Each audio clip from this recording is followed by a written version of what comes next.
At hayan guys, kain na tayo. Ito yung aking hapunan ngayon. Chop suey. Gulay muna tayo ngayon. At ang sahog niyan, atay at balon-balunan. Ayan guys. Ang sarap nito, oh. Tingnan nyo, oh.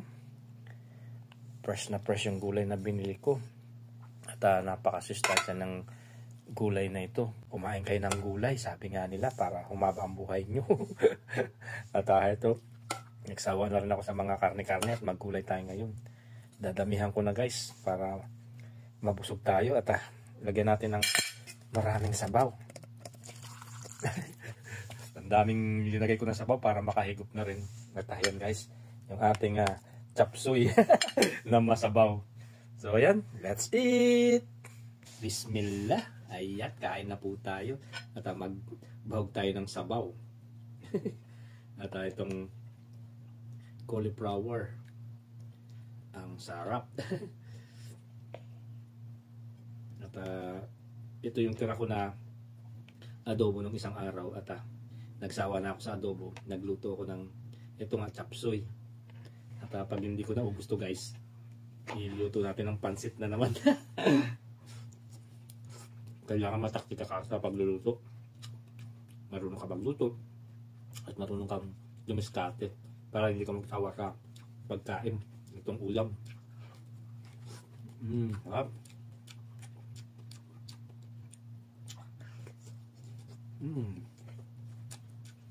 Bismillah. Salamat ala sa bigyan ko yung talog nyo. At itong hapunan ko, pagkain ko.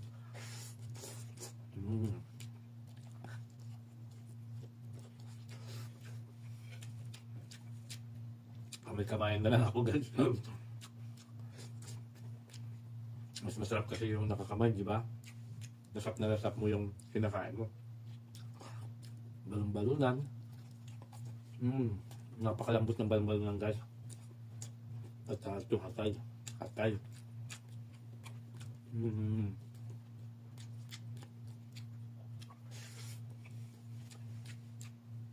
Kain po tayo guys.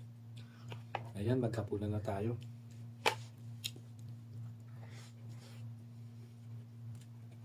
Yan yung aking pagkain ngayon.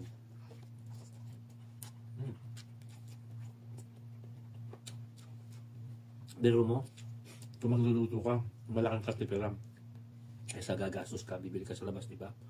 Minsan, kapag tinaman na rin ako magluto guys, bibili ako ng kabsa. Roasted. Minsan kasi nakakasawa na rin ng ganun pagkain, di ba? Okay lang yung roasted naman.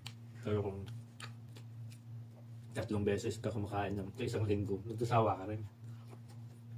Kaya ako, pag may oras ako magluto, nagluluto-luto ako.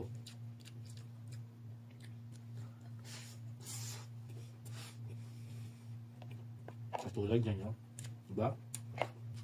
Paglabas ko sa trabaho, ayan, nagluto na ako at bukas. Almusalin natin yan guys.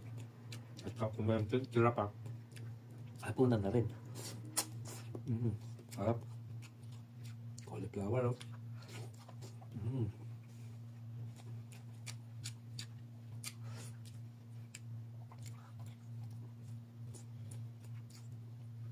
Kaya hindi ko naubos yan. Masasawag natin sa pansit. 3 klase ba? Naluto ko na dito sa inadobo nating balon-balunan at saka atay. Ayan. Adobo, chop suey. At bukas, magpapansit tayo. Hindi na ako magluluto ng kanin. Discard lang yan guys.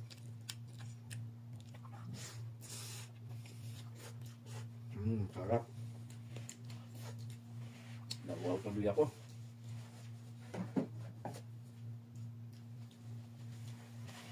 Inom tayo ng tubig. Bismillah. Ayan. Nabusog na naman ng pobre.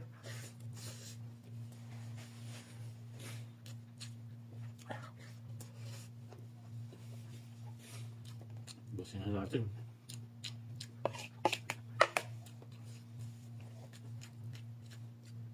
Alam niyo ba itong carrots?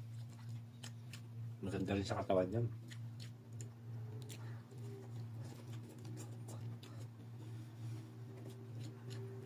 Kung masakit ka sa bato, kaya yung nasira yung tissue mo sa katawan, ano ba tissue? Inaayos niya. Baga, inaayos niya. At panlaban niya sa cancerous. Yung carrot. Parang din ako sa doktor. Ano? Dami kong alam. Totoo naman at carrots, guys. Pampalimang na masa. Pampaganda ng kutis. Diba? Meron siyang beta-carotene.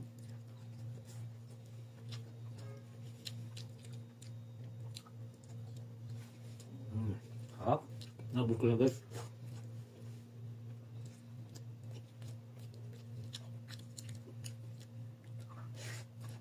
Kamay-kamay lang ako.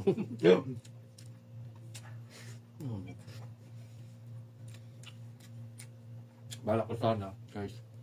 Lalabas ako, bibili ako ng roasted o kakain sa labas ng roasted o kaya kabsa. Kaso, nakakasawa na rin yun. Saka, minsan kapag nasusobrang kumain ng ganun, para akong yung mabigat ang katawan ko. At minsan kapag inaraw-araw mo yun, guys, nakakasawa din. Tapos ang tendency yun, magkaka-cholesterol ka, tapos high blood, di ba?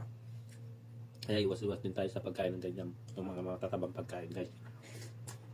Pero kung meron kayong oras na magluto din kayo. Masaya na, gusto ko na yung pagkain ko, guys.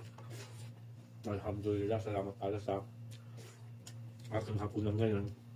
At naubos ko itong aking ulam, kanin, itong tapsoy. So yan, guys, maraming salamat sa panonood. At sana na-enjoy kayo sa vlog ko. God bless. Buhay pa rin ang pobre dito.